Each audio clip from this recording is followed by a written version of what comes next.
Look, I'm about to say something that's probably going to make half of you lose your minds, but somebody's got to say it. We're sitting here watching this team struggle, watching other teams dominate, and everyone's screaming about what we need. But here's the real question that nobody's asking the right way. If you had to choose right now, would you rather have George Pickens wearing that star next season, or would you trade everything to bring Maxx Crosby to Dallas? And before you jump down my throat, hear me out, because my answer might surprise you. What's up, Cowboys? Welcome to the NFL Playbook Cowboys. If you're new here, don't forget to hit that subscribe button. This channel is all about breaking down everything you need to know about the America's team. Let's talk about what just happened in Las Vegas, because it's the perfect example of how this league actually works. The Raiders, and I gotta say, I'm jealous of how they tank. These guys know what they're doing. The Giants, they don't know how to tank properly, but Vegas, they're playing chess while everyone else is playing checkers. They just took over that #1 pick, and you know how they did it? They looked at Brock Bowers and Maxx Crosby and basically said, "Hey, you guys look a little banged up. Maybe sit this one out." And Crosby, he was not having it. Allegedly left the facility, and I'm using allegedly loosely here because the man was literally on Instagram shooting one-legged fadeaways in his home gym. Their head coach, Pete Carroll, confirmed it. He walked out. They told him it's best if he gets out of there, and honestly, can you blame him? So that brings me to the question that's been eating at me. Would you rather have George Pickens on this roster next year or Maxx Crosby?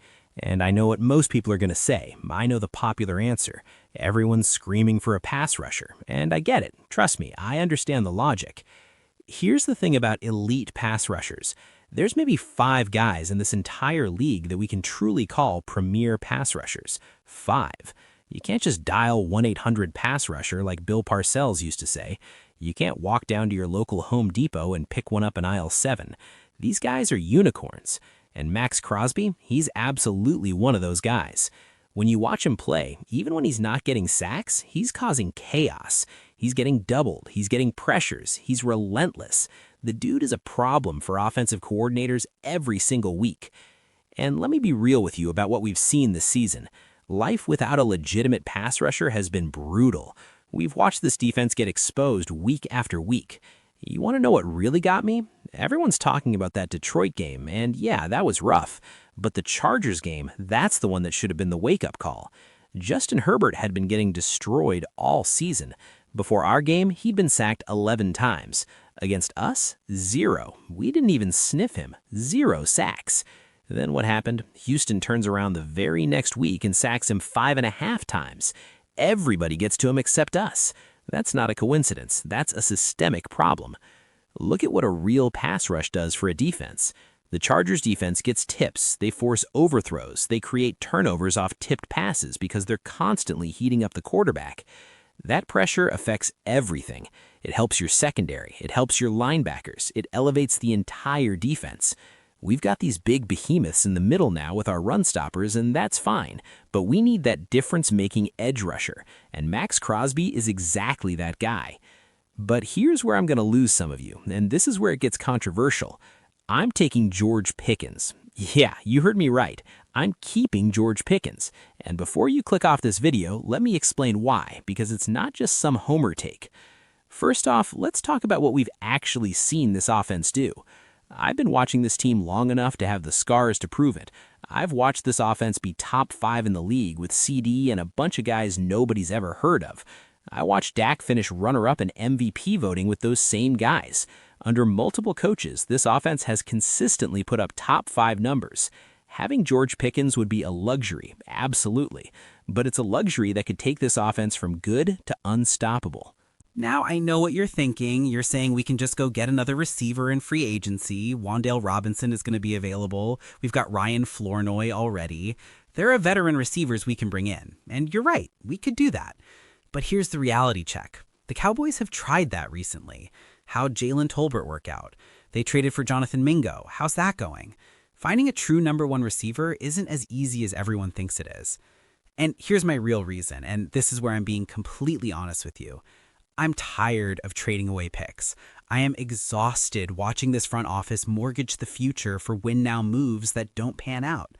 George Pickens is already here. I don't have to give up draft capital for him. I just have to pay the man. With Maxx Crosby, I'm giving up multiple first-round picks, probably more. And sure, everyone loves to say, forget the picks. Picks don't matter. But you want those picks to turn into players like Quinnen Williams. You want those picks to become Maxx Crosby. And if we can already get Crosby without giving up the picks, then yeah, obviously I'd do it. But that's not reality. The thing is, and don't let Jerry Jones lie to you about this, we can get both. We absolutely can get both. But if I had to choose, if it's truly one or the other, I'm keeping the guy we already have and finding another way to address the pass rush. Maybe it's through the draft. Maybe it's a different free agent who doesn't cost us 3 first-round picks. But I'm not giving up a premier wide receiver who's already on the roster just to create another hole while filling one. And before you kill me in the comments, let me say this. I completely understand the other side. I get why people want Crosby. If all things were equal, if the cost was the same, if we didn't have to give up assets, yeah, I'd probably lean toward the pass rusher too. This league is built on getting to the quarterback. Jerry Jones made a huge mistake emphasizing run stoppers over pass rushers in a passing league. That's just facts. You don't prioritize run defense in 2024 and beyond. The game has changed. But we're not living in a fantasy world where costs don't matter. We're living in a reality where our best edge rusher this year was Clowney, a guy we got off the couch who's 32, 33 years old, a guy who tied James Houston for the team lead in sacks. That's embarrassing. I'm not denying we need help on the edge. I'm not sitting here saying our pass rush is fine. It's not fine. It's terrible. We couldn't get pressure on Josh Johnson last weekend either, and he's a backup. This is a real problem that needs to be addressed. But here's my thing. George Pickens gives us something we haven't had in a long time, a legitimate, young, explosive playmaker opposite CeeDee Lamb that can take this offense to another level. With him, we're not just a top 5 offense, we could be the best offense in football. And while everyone's obsessed with defense wins championships, and they're not wrong, you still got to score points, you still got to move the ball, you still got to give your defense a lead to protect. The reality is, this team has holes everywhere. We need help on both sides of the ball. But I'd rather keep the young talent we already have and find creative ways to address the pass rush without gutting our future. Whether that's hitting on a draft pick, whether that's finding a mid-tier free agent who can give us solid production, or whether it's developing the guys we already have, I don't know. But what I do know is that trading away multiple first-round picks for one player, no matter how good he is, rarely works out the way you think it will.